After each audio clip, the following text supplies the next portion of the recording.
ಮುಖ್ಯಮಂತ್ರಿಗಳು ಸಂಪುಟ ಪುನರಚನೆ ವಿಚಾರದಲ್ಲಿ ಇದು ಅವರಿಗೆ ಬಿಟ್ಟಿರುವಂಥದ್ದು. ಅವರು ಪ್ರದೇಶ ಕಾಂಗ್ರೆಸ್ ಸಮಿತಿ ಅಧ್ಯಕ್ಷರನ್ನು ಕನ್ಸಲ್ಟ್ ಮಾಡಿಕೊಂಡು ಮಾಡ್ತಕ್ಕಂಥ ಪದ್ಧತಿ. ಅವರಿಬ್ಬರು ಯಾವ ತೀರ್ಮಾನಗಳು ತಗೊಳ್ತಾರೆ ನಮ್ಗೆ ಗೊತ್ತಿಲ್ಲ. ಹೈಕಮಾಂಡ್ನವ್ರ ಜೊತೆ ಚರ್ಚೆ ಮಾಡಿ ಮಾಡಬೇಕು. ಅದನ್ನು ಯಾವ ರೀತಿ ಅವರು ಮಾಡ್ತಾರೆ ಅಂತ ಗೊತ್ತಿಲ್ಲ. ಡಿ ಕೆ ಶಿವರು ಕೂಡ ಕೆಲವು ಸಚಿವರಿಗೆ ಸಂದೇಶ ರವಾನೆ ಆಗಿದೆ, ಮಾಹಿತಿ ರವಾನೆ ಆಗಿದೆ, ಬಹಿರಂಗ ವೇದಿಕೆಯಲ್ಲೇ ಹೇಳಿದ್ದಾರೆ. ಗೊತ್ತಿಲ್ಲಪ್ಪ ನನಗೆ. ಅವರು ಅಧ್ಯಕ್ಷರಿದ್ದಾರೆ, ಅವರೇನು ಮೆಸೇಜ್ಗಳು ಕೊಟ್ಟಿದ್ದಾರೆ ಗೊತ್ತಿಲ್ಲ. ನಿನ್ನೆ ಒಕ್ಕಲಿಗ ಸ್ವಾಮೀಜಿ ಚಂದ್ರಶೇಖರ ಸ್ವಾಮೀಜಿ ಹೇಳಿಕೆ ಕೊಟ್ಟಿದ್ದಾರೆ, ತುಂಬ ವಿವಾದಾತ್ಮಕ ಮಾತಾಡ್ತಾ ಇದ್ದಾರೆ. ಮುಸಲ್ಮಾನರಿಗೆ ಈ ದೇಶದಿಂದ ಓಟಿನ ಹಕ್ಕನ್ನು ತೆಗಿಬೇಕು, ಅವಾಗಲೇ ಎಲ್ಲರೂ ಸಮಾನವಾಗಿ ಬದುಕೋದಕ್ಕೆ ಸಾಧ್ಯ. ವಕ್ಫ್ ಬೋರ್ಡನ್ನ ಅಬಾಲಿಷ್ ಮಾಡಬೇಕು, ಈ ದೇಶದಲ್ಲಿ ಇರಬಾರ್ದು, ಈ ರೀತಿ ಸ್ಟೇಟ್ಮೆಂಟ್. ಹೀಗೆ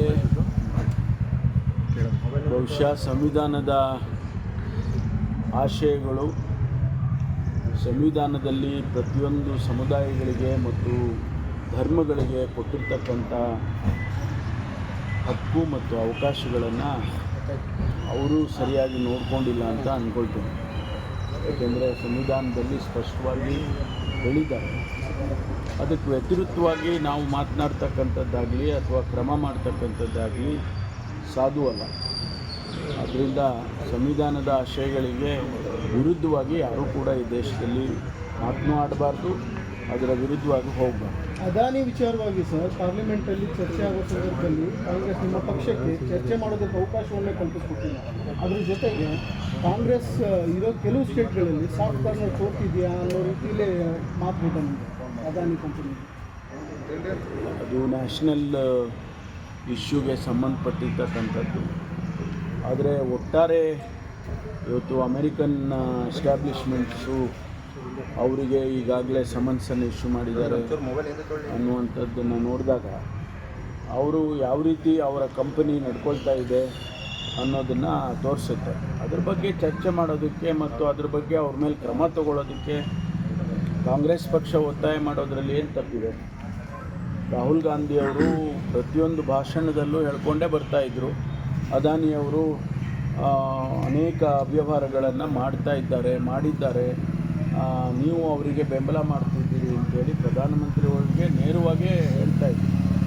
ಈಗ ಅದು ಒಂದು ರೀತಿಯಲ್ಲಿ ಒಂದು ಹಂತಕ್ಕೆ ಈಗ ಅದು ಸತ್ಯ ಅಂತ ಆಗಿದೆ. ಅದರಿಂದ ಅವ್ರ ಮೇಲೆ ಕ್ರಮ ತಗೊಳ್ಳೋದಕ್ಕಾಗಲಿ ಅಥವಾ ಕಾಂಗ್ರೆಸ್ ಪಕ್ಷ ಆ ವಿಚಾರವನ್ನು ಚರ್ಚೆ ಮಾಡೋದಕ್ಕಾಗಲಿ ಕೇಳೋದ್ರಲ್ಲಿ ಏನು ತಪ್ಪಿದೆ?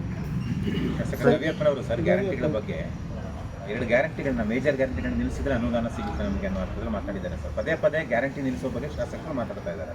ಇಲ್ಲ, ಅವರವರ ಅಭಿಪ್ರಾಯಗಳನ್ನು ಹೇಳ್ತಾರೆ. ಒಟ್ಟಾರೆ ಪಕ್ಷ ತೀರ್ಮಾನ ತಗೊಂಡಿದೆ, ಸರ್ಕಾರ ತೀರ್ಮಾನ ತಗೊಂಡಿದೆ. ಯಾರಿಗೂ ಗೊತ್ತಿಲ್ಲದೆ ಏನು ಕದ್ದು ಮುಚ್ಚಿ ತಗೊಂಡಿರೋ ತೀರ್ಮಾನ ಅಲ್ಲ ಇದು. ಕಾನ್ಷಿಯಸ್ಲಿ ನಾವು ತೀರ್ಮಾನ ತಗೊಂಡಿದ್ದೀವಿ. ಚುನಾವಣೆಗೆ ಮೊದಲೇ ನಾವು ಪ್ರಣಾಳಿಕೆಯಲ್ಲಿ ಹೇಳಿದ್ದೇವೆ. ಅದರಿಂದ ಜನ ಸಮುದಾಯ ಅದನ್ನು ಒಂದು ಪರ್ಸೆಂಟೇಜ್, ಕೆಲವು ಪರ್ಸೆಂಟ್ ಆದರೂ ಕೂಡ ನಮ್ಮನ್ನು ಆ ವಿಚಾರದಲ್ಲಿ ನಂಬಿ ಮತ ಹಾಕಿದ್ದಾರೆ. ಹಾಗಾಗಿ ಅದನ್ನು ನಾವು ಅನುಷ್ಠಾನ ಮಾಡೋದು ನಮ್ಮ ಕರ್ತವ್ಯ.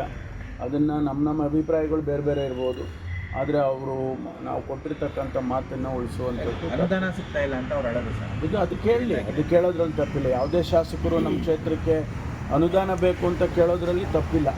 ಈಗ ಸರ್ಕಾರ ನನ್ನನ್ನು ಸೇರಿಸ್ಕೊಂಡು ನಾನು ಕೇಳ್ತೀನಿ.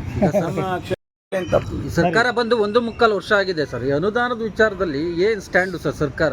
ಎಲ್ಲ ಕೊಡ್ತಾ ಇದೆ. ಏನು ಕಾರ್ಯಕ್ರಮಗಳು ಆಗ್ತಾ ಇಲ್ವಾ? ಕಾರ್ಯಕ್ರಮಗಳು ಯಾವುದೂ ನಿಂತಿಲ್ಲ. ಸ್ವಲ್ಪ ನಿಧಾನ ಆಗಿರ್ಬೋದು, ಯಾಕಂದರೆ ರೀಅಡ್ಜಸ್ಟ್ಮೆಂಟ್ ಮಾಡ್ಕೋಬೇಕಾಗಿತ್ತು. ಲಕ್ಷಾಂತರ ಕೋಟಿ ರೂಪಾಯಿ ಬಿಲ್ಗಳನ್ನ ಹಾಗೆ ಬಿಟ್ಟು ಹೋಗಿದ್ರು ಹಿಂದಿನ ಸರ್ಕಾರದವರು. ಅದನ್ನೆಲ್ಲ ಬರೆಸಿದ್ದೇವೆ ನಾವು. ಮತ್ತು ಅದರ ಜೊತೆಗೆ ಅಡಿಷನಲ್ ಎಕ್ಸ್ಪೆಂಡಿಚರು 56,000 ಕೋಟಿ ನಮಗೆ ಆಗಿತ್ತು. ಅಷ್ಟಾದರೂ ನಮ್ಮದು ಬಡ್ಜೆಟ್ಟು 3.75 lakh crores ಹೋಗಿದೆ. ಅದೇನು ಕಡಿಮೆ ಅಲ್ಲ. ಪ್ರಪೋರ್ಷನೇಟ್ಲಿ ಬಡ್ಜೆಟ್ರಿ ಅಮೌಂಟ್ ಜಾಸ್ತಿ ಆಗಿದೆ. 3.27 3.71 lakh crores ಹೋಗಿದ್ದೇವೆ. ಸೊ ಅಲ್ಲಿ ಒಂದು ರೀತಿ ಅಡ್ಜಸ್ಟ್ಮೆಂಟು ಆಗಿದೆ. ಮುಂದಿನ ವರ್ಷಕ್ಕೆ ನಾವು ಈ ಅನುದಾನ ಇವರಿಗೆ ಕೊಟ್ಟು ಕೂಡ ಗ್ಯಾರಂಟಿಗಳಿಗೆ ಹೆಚ್ಚಿನ ಹಣ ನಮಗೆ ದೊರಕುತ್ತೆ ಅಂತೇಳಿ ನಾವು ಲೆಕ್ಕಾಚಾರ ಮಾಡಿದ್ದೀವಿ. ಕೇಂದ್ರ ಸರ್ಕಾರದವರು ಕೊಡಬೇಕಾದ ಹಣನೂ ಕೂಡ ನಮಗೆ ಸರಿಯಾಗಿ ಕೊಡ್ತಾ ಇಲ್ಲ. ಅದನ್ನು ನಾವು ಒತ್ತಾಯ ಮಾಡಿ ಹಣ ತೊಗೊಂಡು ಬಂದು ಮತ್ತು ನಮ್ಮ ರಿಸೋರ್ಸಸ್ಸನ್ನು ಜಾಸ್ತಿ ಮಾಡಿಕೊಂಡು ಬ್ಯಾಲೆನ್ಸ್ ಮಾಡೋದಕ್ಕೆ ಮುಖ್ಯಮಂತ್ರಿಗಳಿಗಾಗಲೇ 2 ಬಾರಿ ಕ್ಯಾಬಿನೆಟ್ನಲ್ಲಿ ಇದನ್ನು ಪ್ರೆಸೆಂಟೇಷನ್ ಮಾಡಿದ್ದಾರೆ ನಮಗೆಲ್ಲ ಹಣಕಾಸಿನ ಸ್ಥಿತಿಗತಿಗಳನ್ನು. ಅದರಿಂದ ಯಾವುದೂ ತೊಂದರೆ ಆಗೋದಿಲ್ಲ. ಗೊತ್ತಿಲ್ಲ, ಚುನಾವಣೆ ಆದಮೇಲೆ ಸ್ವಾಭಾವಿಕವಾಗಿ ಕಾಂಗ್ರೆಸ್ ಈಗ 138 ಸ್ಥಾನಕ್ಕೆ ಹೋಗಿದೆ.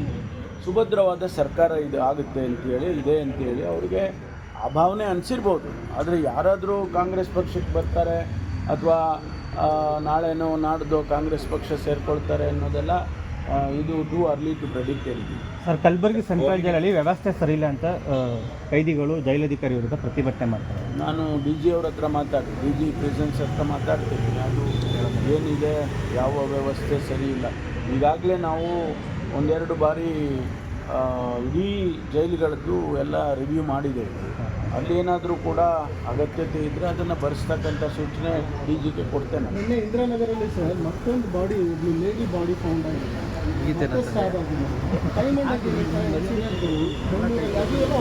ಎಲ್ಲ ತುಂಬ ಪರ್ಸನಲ್ಗಳು ಇವೆಲ್ಲ.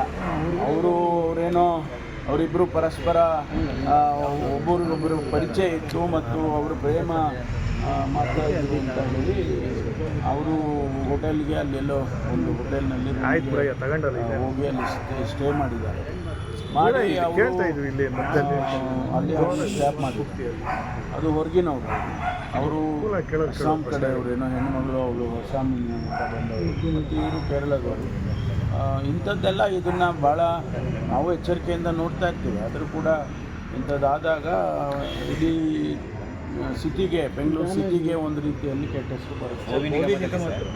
9 ಕೋಟಿಗೂ ಹೆಚ್ಚು ವ್ಯವಹಾರ ಆಗಿದೆ ಅನ್ನೋದು ಒಂದು. ಇನ್ನೊಂದು ವಿಚಾರಣೆ ಕರೆದಿದ್ದಕ್ಕೆ ಸೂಸೈಡ್ ಮಾಡಿ ಅವನ ಅಕೌಂಟ್ಗೂ ಕೂಡ 7 ಕೋಟಿಗೂ ಹೆಚ್ಚು ಹಣ ಸೆಂಡ್ ಆಗಿದೆ. ಕರೆ ಮಾಡಿ ಹಣ ಕೇಳಿರೋ ವಿಳಾಸಗಳು ಕೂಡ ಸರ್ ದರದ ಕೊಟ್ಟಿಗೆ ಸಿಕ್ಕಿದೆ. ವಿಳಾಸ ಹುಡ್ಕೊಂಡು ಹೋದಾಗ, ಕಂಪನಿಗಳ ವಿಳಾಸ ಹುಡ್ಕೊಂಡು ಹೋದಾಗ CID ಅಧಿಕಾರಿಗಳ ಮೇಲೆ ಈಗ CID SIT ಇನ್ವೆಸ್ಟಿಗೇಷನ್ ಮಾಡ್ತಾ ಇದ್ದಾರೆ. ಸಂಪೂರ್ಣ ಆಗೋವರೆಗೂ ನಾವು ಅದ್ರ ಬಗ್ಗೆ ಏನು ಹೆಚ್ಚು ಹೇಳೋಕ್ಕಾಗೋದಿಲ್ಲ. ನಿಮಗೇನು ಮಾಹಿತಿ ಬಂದಿದೆ, ನನಗೂ ಅಷ್ಟೇ ಬಂದಿದೆ. ಅದರ ಮುಂದಕ್ಕೆ ನಾವು ಏನು ಹೇಳಕ್ಕೆ ಬರೋದಿಲ್ಲ. ಯಾಕಂದರೆ ಕನ್ಕ್ಲೂಷನ್ ಆಗಬೇಕು. ಇನ್ವೆಸ್ಟಿಗೇಷನ್ ಕನ್ಕ್ಲೂಡ್ ಆಗೋವರೆಗೂ ಯಾವುದನ್ನು ನಾವು ಇಷ್ಟೇ ನಿಗದಿತವಾಗಿ ಹೇಳಕ್ಕೆ ಬರೋದು. CID ಅಧಿಕಾರಿಗಳ ಮೇಲೆ ಹಣ ಕೇಳ್ತಾ ಇರೋ ಡೀಲ್ ಮಾಡ್ತಾರೆ.